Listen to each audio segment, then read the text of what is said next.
সুপ্রিয় শিক্ষার্থীরা, এ to Z academy চ্যানেলের পক্ষ থেকে তোমাদেরকে স্বাগতম। আজকের এই পর্বে সপ্তম শ্রেণীর বাংলা বিষয়ের কাবুলিওয়ালা গল্পের পরবর্তী পর্ব নিয়ে চলে এসেছে। আজকে আমরা বাকি অংশটুকু দেখব। একদিন সকালে আমার ছোট ঘরে বসিয়া প্রুফশিট সংশোধন করিতেছি, এমন সময় রাস্তায় ভারী একটা গোল শোনা গেল, অর্থাৎ গন্ডগোল হতে লাগলো। এখানে প্রুফশিট অর্থ কি?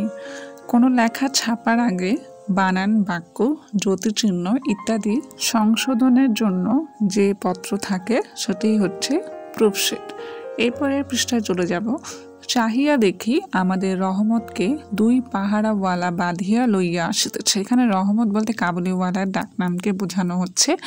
ওনাকে দুজন পাহারাওয়ালা বেঁধে নিয়ে আসতেছে। তাহার পশ্চাতে কৌতূহলী ছেলের দল চলিয়াছে, অর্থাৎ রহমতকে যখন ধরে নিয়ে আসতেছিল তাদের পিছন পিছনও অনেকগুলো ছেলেদের দল আসতেছিল দেখার জন্য। আমি দ্বারের বাহিরে গিয়া, দ্বার বলতে এখানে দরজা বোঝানো হয়েছে, দরজার বাহিরে গিয়ে পাহারাওয়ালাকে দাঁড় করাইলাম। জিজ্ঞাসা করিলাম ব্যাপারটা কি? কিয়দংশ তাহার কাছে, কিয়দংশ রহমতের কাছে শুনিয়া জানিলাম। এখানে কিয়দংশ বলতে কিছু অংশ, কিছু অংশ তাদের কাছে এবং কিছু অংশ রহমতের কাছে শুনে জানতে পারলো আমাদের প্রতিবেশী একজন লোক, নাম হচ্ছে রামপুরি, চাদরের জন্য রহমতের কাছে কিঞ্চিত ধারিত মানে ধার করেছিল। মিথ্যাপূর্বক দেনা সে অস্বীকার করে, অর্থাৎ চাদর যে ধার করেছিল মানে টাকা যে ধার করেছিল এই কথাটি রামপুরি অস্বীকার করে এবং সেটা লইয়া বর্ষা করিতে করিতে মানে তর্ক করিতে করিতে রহমত তাহাকে একটা ছুরি বসাইয়া দিয়েছে। রহমত সেই মিথ্যাবাদীর উদ্দেশ্যে নানারূপ অশ্রাব্য গালি দিতেছে। এমন সময় কাবুলিওয়ালা ও কাবুলিওয়ালা করিয়া ডাকিতে ডাকিতে মিনে ঘর হতে বাহির হইয়া আসিল। রহমতের মুখ মুহূর্তের মধ্যে কৌতুক হাস্যে প্রফুল্ল হইয়া উঠিল।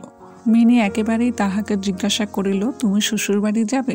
রহমত হাসিয়া কহিল, সেখানেই যাচ্ছে। সাংঘাতিক আঘাত করার অপরাধে কয়েক বৎসর রহমতের কারাদণ্ড হইল। এখন এখান থেকে কি প্রশ্ন হয় সেটা দেখব।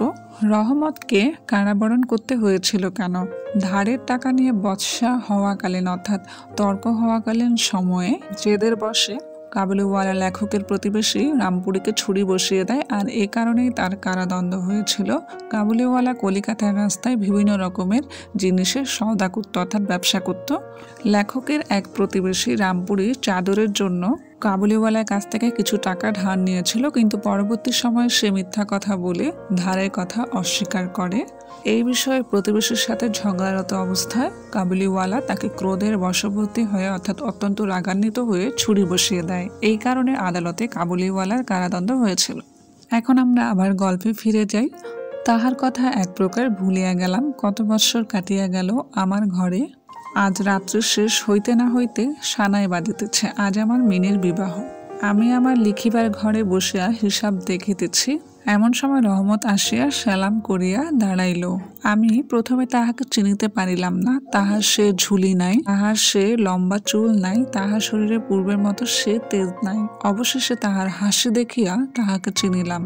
কহিলাম, কিরে রহমত, কবে আসিবি? সে কহিল, কাল সন্ধ্যাবেলা জেল হইতে খালাস পাইয়াছি। আমার ইচ্ছা করিতে লাগলো আজিকার এই শুভ দিনে এই লোকটা এইখান হইতে গেলেই ভালো হয়। এই ছিল আজকের পর্ব। পরবর্তী ভিডিওগুলো পেতে আমাদের চ্যানেলটি সাবস্ক্রাইব করুন। ধন্যবাদ।